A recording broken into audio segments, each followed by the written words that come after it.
Halo. Halo. Hai. Boleh kenalan nggak nih? Boleh. Boleh. Oke, namanya siapa nih sebelumnya? Nama aku Firman Syah Abdinagara. Afikotul Isma. Oke. Panggil aja Afi. Oke, hai Avi. Hai. Pengen nanya-nanya dong seputaran tentang pelecehan seksual. Oke. Udah pernah dengar kan ya? Sudah. Pengen nanya pendapat kamu, orang-orang tuh yang terpengaruh dan hal apa sih yang mempengaruhi seseorang melakukan tindakan pelecehan seksual tuh menurut kamu gimana? Mempengaruhi tindakan pelecehan seksual. Biasanya kayak apalagi cowok-cowok ya, lihat cewek-cewek seksi kayak pengen catcalling gitu-gitu bisa. Terus Bisa jadi tontonan dia mungkin sering nonton video porno, entah itu sendiri atau sama temennya ya. karena pergaulan juga bisa. Lingkaran pertemanan dia yang mungkin kotor atau toksik ya. Di pergaulan tuh pengaruh banget ya? Iya. Dan lingkungan kali ya? Karena dia malu dan takut menurut. Yang pertama dia mungkin malu karena itu kan aib. Apalagi kalau sampai keluarganya tahu, saudara-saudaranya tahu, ditunjuk-tunjukin ntar, kamu kok ngelakuin itu? Atau mungkin setelah itu dia diusir dari rumah. Nah, ketakutan dia mungkin itu. Terus yang kedua itu dia udah diancam sama pelakunya, entah itu dibunuh barangkali atau mungkin disebarkan konten-konten dia. Kan selama melakukan pelecehan itu mungkin direkam kan. Nah, bisa jadi ancamannya pakai itu. Makanya dia takut. Oke, berarti juga sering dapat justifikasi juga ya, Man ya? Yes. Tindakan apa sih yang sampai pada akhirnya kamu ngerasa ini kayak pelecehan seksual deh? Batasan apa sih pada akhirnya membuat kamu mikir ini pelecehan seksual? Kalau buat aku catcalling sih. Di catcalling sama orang nggak kenal. Pernah? Enggak sih. Cuma kalau buat aku itu udah paling mendekati lah. Udah Risih parah. banget. Risih. Apalagi sama orang yang nggak dikenal. Ini orang siapa harus manggil kiu gitu. Misalnya lagi jalan nih, tiba-tiba dirangkul sama orang nggak kenal, kayak serius banget gitu loh. Pengen cepet-cepet kabur dari situ kan. Kekerasan seksual kan sering banget terjadi sama cewek dan itu kebanyakan. Kalau misalnya suatu saat terjadi sama laki-laki, nah menurut kamu gimana? Ngeri. Jangan sampai sih. Jangan. Jangan sampai ya? Jangan sampai. Aneh dan jarang juga nggak sih?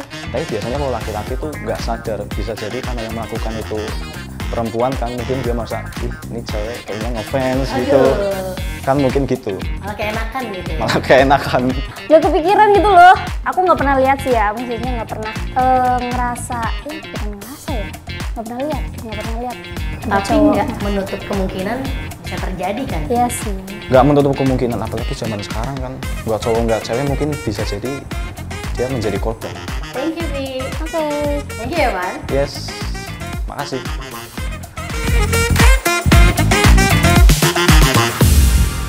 Halo Sobat Temo, berjumpa lagi di Temotion 10 Minute with Amikom Communication.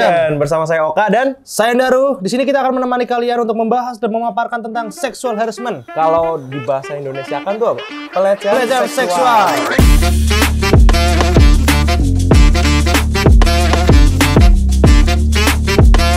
Nah, Ru dan Sobat Temo sekalian nih, tadi kita udah menampilkan beberapa narasumber yang udah diwawancarai dan memaparkan opininya tentang pelecehan seksual. Selanjutnya kita akan membahas lebih detail tentang pelecehan seksual dan biar kita tahu tuh gimana ciri-ciri si pelaku akan melakukan pelecehan seksual dan Terus? dampak psikologis dari si korban juga, Om. nah selain itu kita akan membahas tentang bagaimana cara mencegah agar kita bisa terhindar dari pelecehan seksual Nah, untuk selalu was-was. sama orang-orang di Iya. sekitar ya, karena orang-orang di sekitar yang berpakaian rapi dan sopan mungkin nggak menutup menjamin. kemungkinan kalau dia itu pelaku pelecehan seksual. Nggak menjamin, teman-teman. Betul. Nah, Bro, tapi menurutmu nih, definisi pelecehan seksual tuh apa sih? Kalau menurut aku definisi pelecehan seksual itu di mana seorang menggunakan kekuasaannya atau paksaan terhadap si korban untuk melakukan hasratnya si pelaku. Berarti kayak pemerkosaan mungkin, kekerasan seksual, terus di mana pelaku mengambil tindakan tanpa adanya persetujuan Iya. dari kedua belah pihak lah, ibaratnya kayak, Ambil kesempatan. oh bisa jadi itu. Terus ada lagi nggak selain itu? Pelecehan seksual itu bukan cuma soal berhubungan seksual.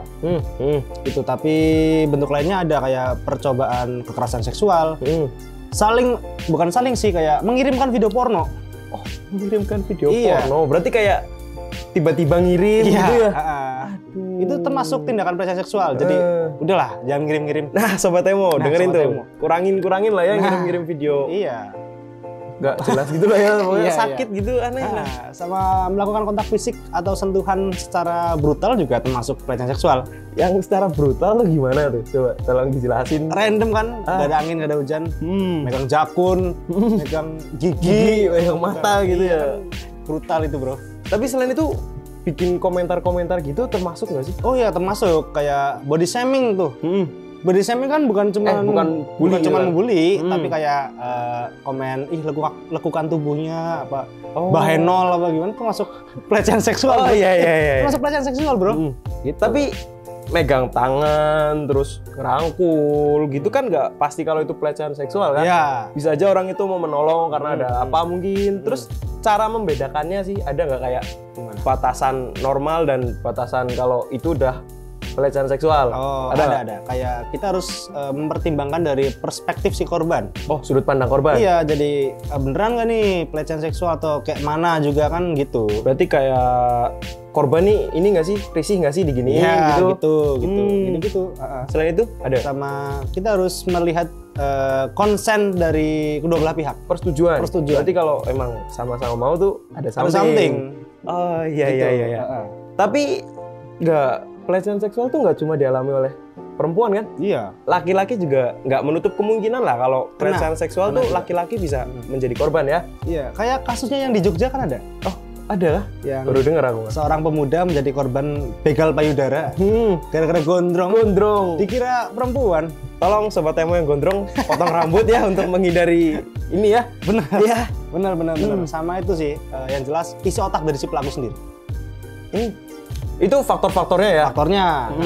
Selain itu ada nggak kayak ada kayak, tapi bukan cuma dari faktor si pelaku, tapi si korban juga harus ada kesadaran dengan cara berpakaian mungkin. Mungkin harus lihat dari di daerah mana kamu berpakaian, harus menyesuaikan lah gitu. Tapi kita juga nggak boleh menyalahkan korban juga dengan cara berpakaian. ya kalau emang isi otak pelaku udah Dasarnya kotor kotor ya. ya kotor. Kan ada tuh kayak banyak orang yang udah pakai pakaian rapi, Ya. tertutup, masih jadi korban. Masih kena juga. Mungkin bisa kan pakai baju barongsai kena pelecehan seksual kan kita nggak tahu. Enggak gitu, enggak gitu ya? tolong, ya. Oke. Tapi selain itu ada nggak sih reaksi umum yang biasanya dirasakan oleh korban? Oh, Kayak, wah, ada. Trauma kah, mungkin Ya, kah? nah.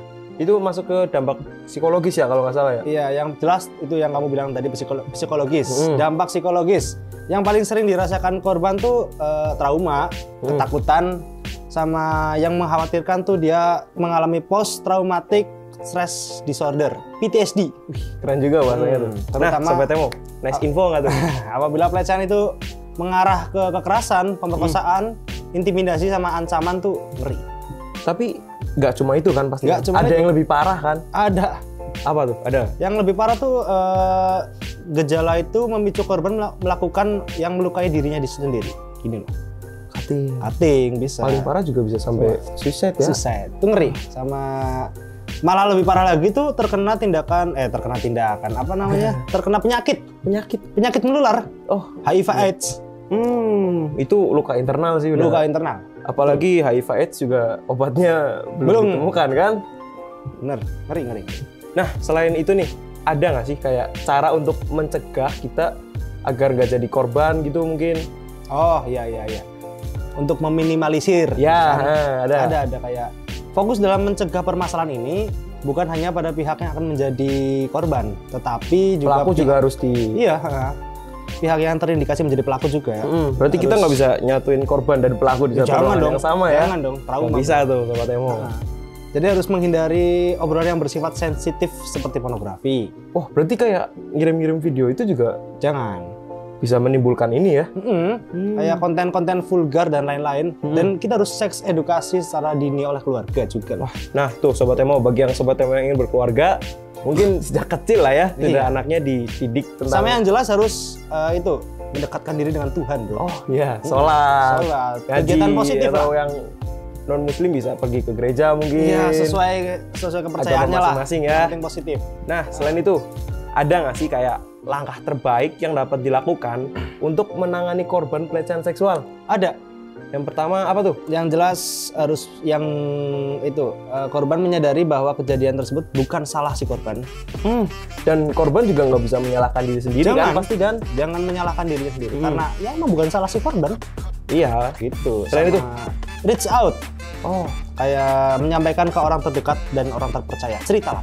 oh curhat sama Curhat bestie sama gitu. bestie, via WA lah. Enggak, bisa. kalau via WhatsApp tuh kayaknya untuk permasalahan Oh, iya, pelecehan iya. seksual tuh nggak bisa. Lebih enak ketemu ya? Lebih enak ketemu, mau nangis kalian gitu Iya, kan. sama kita tuh teman-temannya harus bisa melakukan pendampingan, harus ngerangkul si korban, biar apa sih? Oh, biar berani speak up ke Berani keluarga speak ya, up agar ke keluarga. ibaratnya kayak korban tuh nggak malu ya, Iya. karena ini sebenarnya bukan salah korban sendiri.